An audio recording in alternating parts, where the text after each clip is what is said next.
Greetings, ladies and gentlemen. Welcome to our show, Ghosts Are Near, where we discuss and actively explore various aspects of the paranormal. I am your host, Keith Johnson, the co-founder of New England Anomalies Research. And I have a very, very special episode today. Two of my dear friends who happen to also be the current owners of what has become known as the Conjuring House in Harrisville, Rhode Island. And I would like to welcome Cory and Jennifer Heinzen. Thank you so much for being here. Thank you for having us. Thank you very much for having us, Steve. Well, I suppose we should start with, how did this come about that you are the current owners of none other than the Conjuring House itself? It was actually a random Facebook post at 4 o'clock in the morning that we came across. 4 in the morning, wow. Yeah, well, we used to get up early and walk the dogs because they could run off leash and stuff like that. But it was just a post on a random group, ITC group that I was a member of, and somebody had mentioned that they had heard that it was going up for sale. And we had friends down in this area that... And you were in Maine at the time, of course. Yeah. Yes. And we got in contact with the realtor that would be listing it for the owner. And sure enough, she was looking to sell it once she got back from her vacation. Wow. So you became the new owners. Not as simple as that, of course. But, you know, it's what a contrast, because I know you both well, and you're such lovely, down-to-earth people. There's nothing morbid about you. And thank you, Cory, very much for having served our country in the armed forces. Very much appreciated for your service. And you're such lovely people, and you live in the Conjuring House. Now, I have to say, before you moved in, unlike the Perron family, anybody who's seen the movie or read the books knows, they moved in, they had no awareness whatsoever that this was a so-called haunted house or infested house. You were both seasoned paranormal investigators. You knew something of what you might be getting into, might be facing. You knew some of the history. However, it's always a surprise, right? Once you get there. So you moved in, and what was it like first moving in? I mean, was it right off you started experiencing things, or was it just tedious moving in, or what? It was right off we started experiencing things. I mean, well, it's kind of funny because we moved the things in, and then we actually went to see a Disney movie, Toy Story 4, when it came out. So it was kind of funny to like drop stuff off and be like, okay, we got to go to the movies first. But first day we were having activity, though. It was interesting. We were setting up DVR cameras before we were moving in clothes and stuff. So. Yeah. Yes, and of course, being seasoned paranormal investigators, you might be apt to, not put everything down to the paranormal. What might be a natural experience and sounds and everything and creaking, and what might actually be paranormal.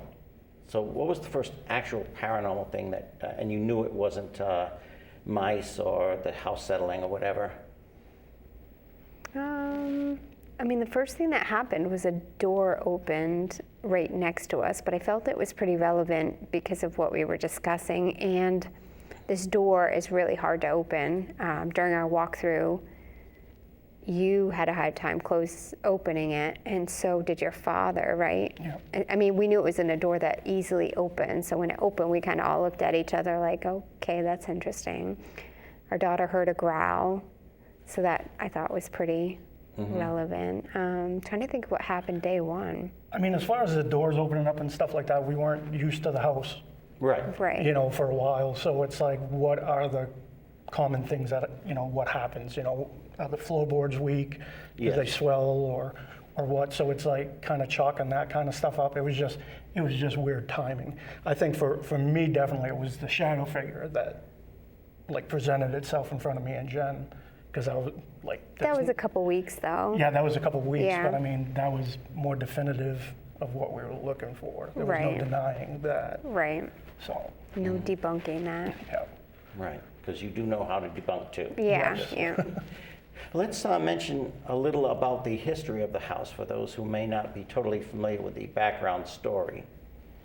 All right. The house actually started, it was deeded in 1680 by Roger Williams to the Arnold family, and the Arnold family began construction in 1680 to what as it stands right now from 1736. Right. 8 generations of the Arnold family lived in that house. The house got bigger, obviously, as the family got bigger. That's why when people walk inside, they'll see things, weird things in there, like a window like in the middle of a In the wall. bedroom. You know, they're like, what is going on? They didn't waste material back then. You know, Yeah, they just sure. built onto the house. Yeah. So, you know, that's basically the gist of it. Yeah. And of course, the well-known history is that in the early 1970s, the Perron family moved in, and they began experiencing things right away, which the children, the 5 daughters, didn't always chalk up to paranormal activity. They thought they were seeing real people walking or standing in the doorway and things like that, and the person wouldn't answer them, and what's going on. And of course, Carolyn, the mother, was eventually kind of targeted. She was singled out and attacked by at least one of the spirits there. Yeah.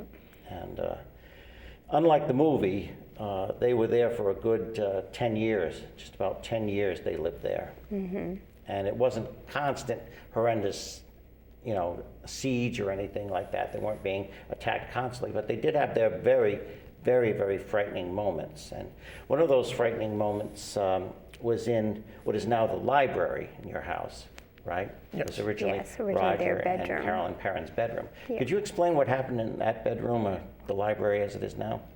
What happened in that room was Roger and Carolyn were in bed one night, and if I'm not mistaken, she woke up to being surrounded by a group of individuals, which I believe she labeled as, lack of a better word, witches.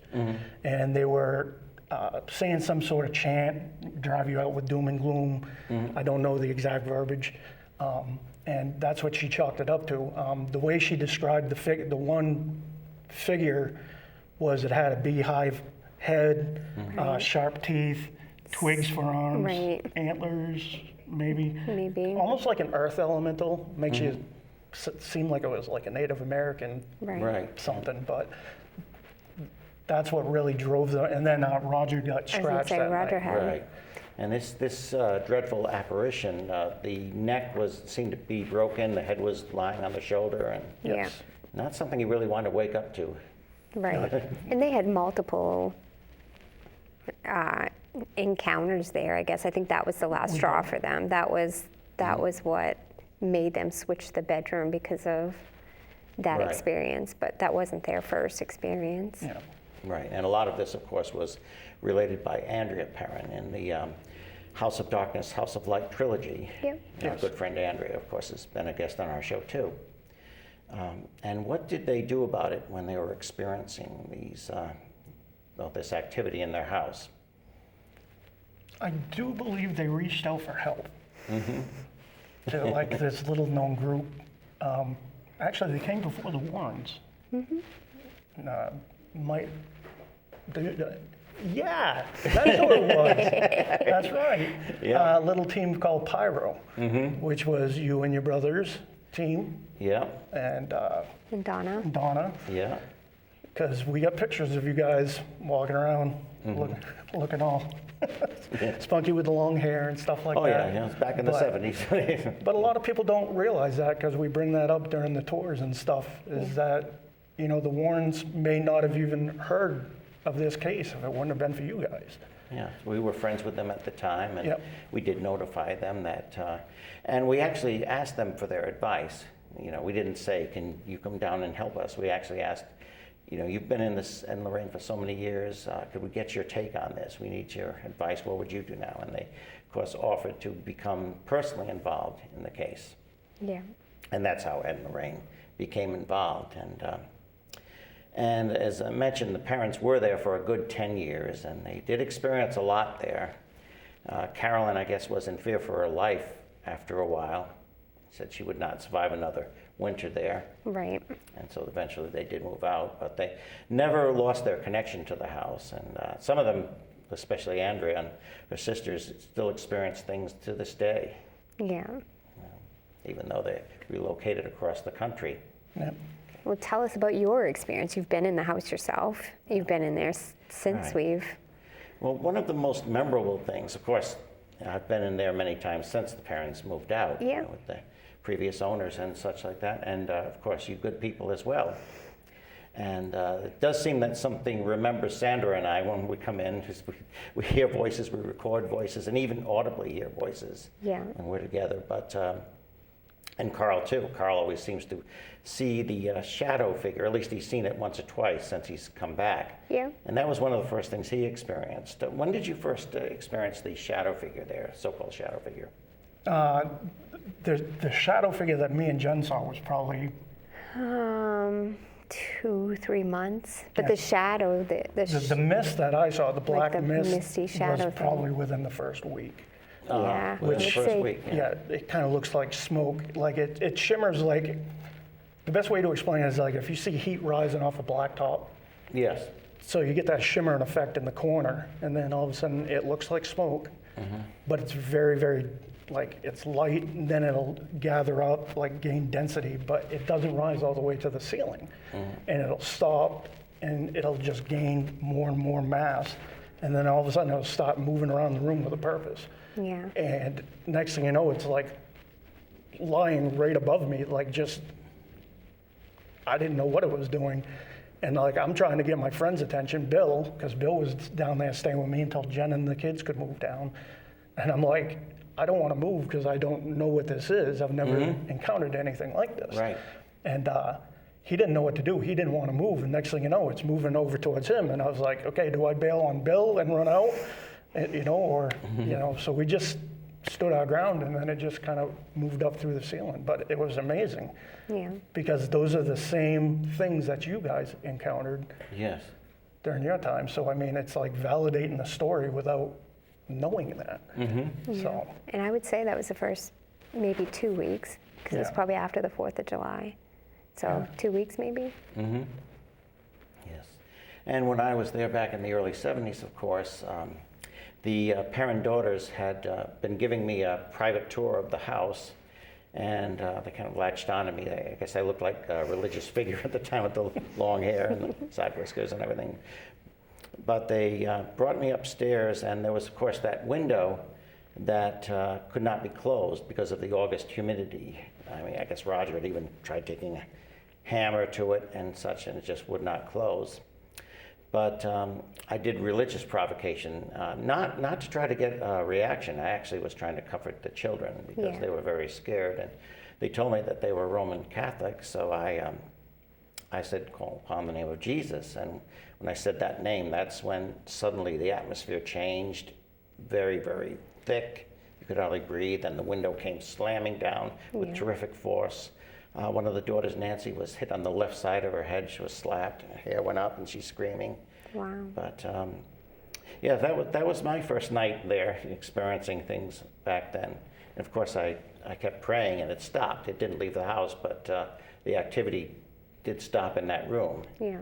So we went back downstairs, and we were there to verify. And yeah, my brother and Donna and I said, yes, Mrs. Perron, we really think that your house does have activity. We can agree to that. Yeah. Yeah. So that was my initial experience there, and my brother and Donna. But, so, speaking of the upstairs, there is a certain room. There's a birthing room there, correct? yes. Now, could you explain it to people who might not understand what a birthing room was, since we don't usually have them in this country today, except in older houses? Essentially, it's like the name says. Right. Yeah. Just a room where we assume women used to give birth. We don't really actually know the detailed history of the room itself, just that that's what it's referred to. I mean, we don't really know if it was someone within the house that was a midwife and people in the town would come there to give birth, or if it was just people within the Arnold family. Right. We don't really know the detailed history of it, just that that's what it's referred as. Right, and a lot of colonial houses do have a birthing room, and what's referred to as a birthing room, where the woman would give birth, and if walls could talk, right? Yeah. You know, and that's something that really gets me very emotional, thinking of something like that. But it's in that room that people do seem to experience, because you obviously have had a lot of guests there, people staying overnight. People do tend to experience things in that room. I know when Mike Ricksecker was doing his documentary not that long ago, he was in that room, and I happened to be upstairs with him, and all of a sudden, and I don't think he knew anything about the reputation of that room, and he suddenly started feeling dizzy, and he said, hey, I've got to sit down, and I was ready to catch him. He looked like he was going to pass out. People have had experiences like that upstairs. I know when the parents lived there, Cynthia Perron experienced a lot up there. Yeah, that room, and the middle bedroom. The middle bedroom, it's more or less with that kind of. That room that's in between the two bedrooms.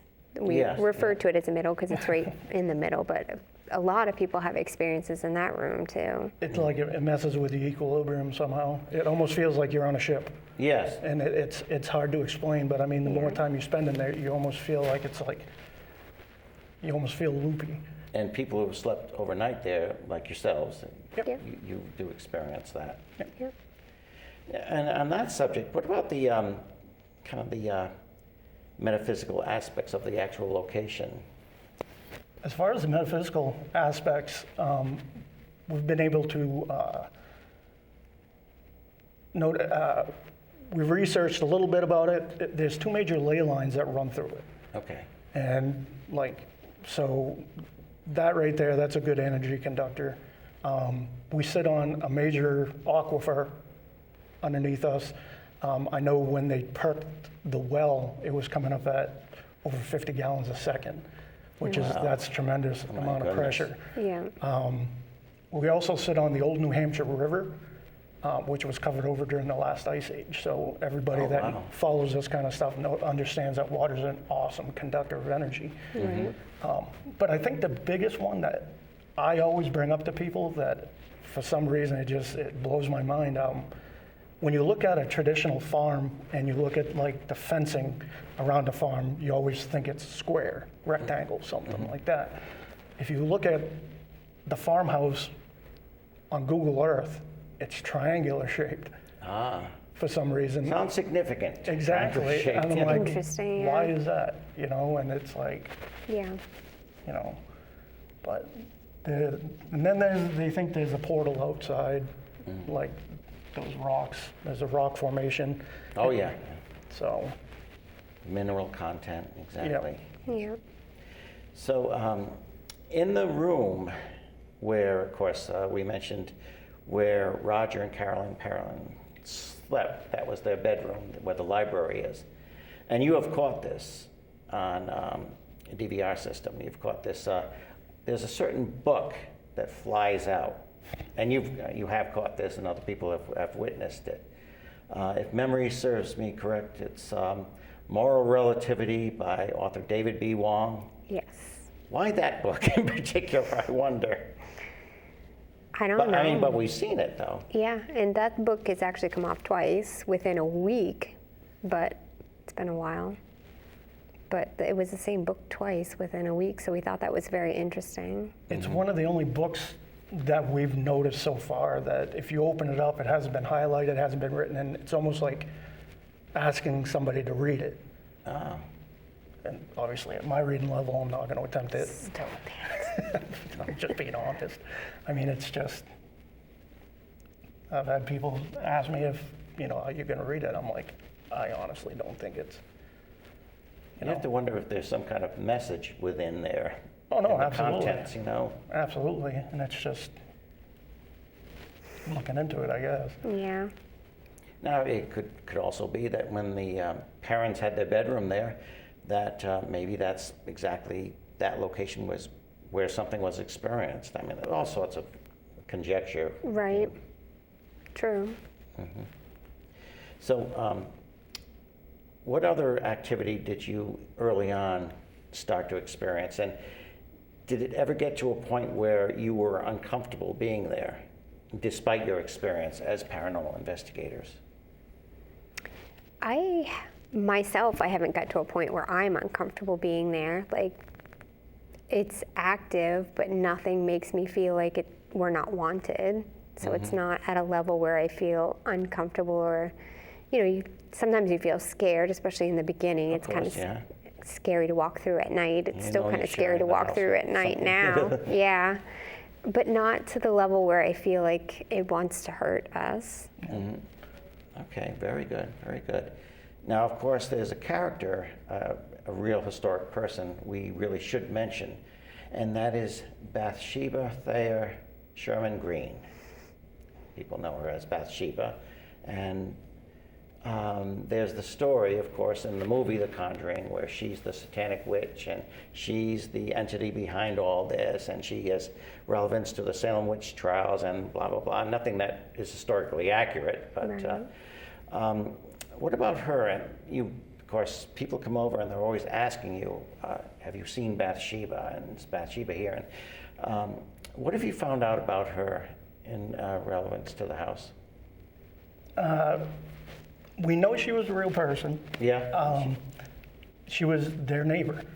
So to think that she didn't have something to do with the farmhouse back then, I mean, she obviously probably did. Yes. From what we can show you, like tangible evidence that we can like physically show you, we know she wasn't a witch because she's buried on consecrated ground. Her funeral was presided over by a priest. Those things wouldn't happen if you were a witch. Right. She was never arrested for murder. She was never tried for murder. That we can find. That we can find. We can't find anything on any type of trial. We can't. However, it's kind of like a double-edged sword. The way we present it to people, it's like, okay, that's the physical side of things. If you look at the metaphysical side of things, because I would never want to put my head on the chopping block and say, I don't think the Warrens were correct in this aspect or something like that, because the whole reason we were there was there was something there. And for her to come up with that name just out of nowhere, there has to be some sort of relevance, because we've had other psychics, whether or not they're correct or not, I'm not a psychic, I don't know, but they've said along the same things, that there's a possibility that she wasn't as nice as people are making her out to be. Right. So we just kind of walk that thin line, and we're like, look, we present you what we can, because that's all we can go off of. Right. It's still kind of a mystery to us. It's very much we a have mystery. what we know or believe or what we can prove, and it's kind of. It's unfortunate that she can't have a headstone. Right, because people keep vandalizing it. That is very, very unfortunate. It is. And I'm sure you've seen this. Sandra and I, in the course of our investigative research, have seen that many times, that people go through cemeteries, and if there's any kind of reputation for paranormal activity, then the vandalism starts, unfortunately. Yeah, it's sad. Cult activity and such like that. It is very, very sad, very tragic. But speaking of that, what about the barn? Barn's kind of unique, barn on your property. Now, when you first moved in, you both stayed in a certain section of the house, like 2 rooms of the house, correct? Yeah. That's good. And were you getting everything ready for open up the rest of the house and everything, and that was kind of your domicile there? We just didn't know what to expect. I mean, we explored the house during the day. Yes. And we investigated at night, but when we slept, we just kind of stayed Yeah. somewhere where we could lock a door, thinking we were safe that way, because we just didn't know what to Yeah, expect. it's very, very sensible because, I mean, going through any old house in the dark, you know, it's like taking your life in your hands and things like that, Yeah. especially one from 1736, and that's when it was completed. So, you know. Yeah. Yeah. But the wasn't that part of a barn? Those two rooms at one time. When the One part was listed as a barn. Parents used it as a woodshed. Yes. And now it's been converted. That second room, the room that we stayed in the most, was actually the room when Roger moved the library into their bedroom into a different room. It was actually the room that Roger and Carolyn slept in. Now the barn itself, of course, there's the story the Perrons later spoke of, Mrs. John Arnold, who supposedly hung herself in the barn, and I don't think there's any historic proof of that. We haven't seen any, no. Hmm. But it is a unique barn. It was designed by a shipbuilder, correct? Yeah. Yep. And it's, I think it's older than the house itself. I think it's the second oldest standing barn in Rhode Island, if I'm not correct, right? I believe so. Yeah. And it's withstood like the Hurricane of '38 and so many disasters and storms before that. Yeah. It's a very, very sturdy barn. It's still standing strong, too, yeah. How do you get any certain, or any evidence at all of anything paranormal in the barn? I know some people think that's one of the Yeah. hot spots. And, We've gotten a few things. Yeah. A lot of voices, a lot of like phantom footsteps and stuff like that. But And Jarvis, yeah, we've gotten his name a lot on spirit box or EVPs out there, and he's one of the gentlemen that died out there of of exposure. yeah, Yes, right. listed as exposure. Yeah. And then, of course, there's the cellar, and that any cellar in a house like that is going to be spooky. But, Yeah, you yeah. know, that is very active. So, well, you know, we're almost out of time, and I want to thank you so much for being our guest. I know you've got a lot of projects going on, and you've been kept very busy, and I know we'll be seeing a lot more of you. You know, at the house, of course, but in the media as well. Yeah. So, anything you want to add in our last minute? Besides that you're both very good people and nice down-to-earth people, and there's nothing sinister or melancholy about you. You know, it's just We're funny to just see normal people, yeah. It's always normal people that move into a house like that, isn't it? Yeah. I'm sure people are pretty scared of us, but Scared of you? Well- I don't think they need to be scared of you in particular. All I have to do is meet you once, and it's, you know. But I want to thank you for taking such good care of that house. yeah, thank You know, you. it's and I'm glad that all the people that move into it, you too do, because I know you have a love for the property and a love of history, and you take very, very good care of it, and are very, very responsible. The property and the history of it and everything like that, and you're certainly not ones to fabricate or exaggerate at all. Very, you know, so that's what I appreciate about you people. Well, thank you. Thank We you. definitely don't feel the need to have to make up things about it. It's it's the real deal. yeah. Okay, so that's a production there. Yep, this is actually the movie that just came out. Good. The film, Well, Sleepless Unrest, yep. We look forward to that. Look forward to seeing that. Well, thank you again. I can't thank you enough for being here. Hopefully you'll be on again. Okay. All right. Well, ladies and gentlemen, thank you for joining us in a wonderful conversation with the Heinzens, and hope you all get to meet them in person. You'll like them as much as I do. Okay? Thank you. Well, okay. That's been our show. Till next time, good night.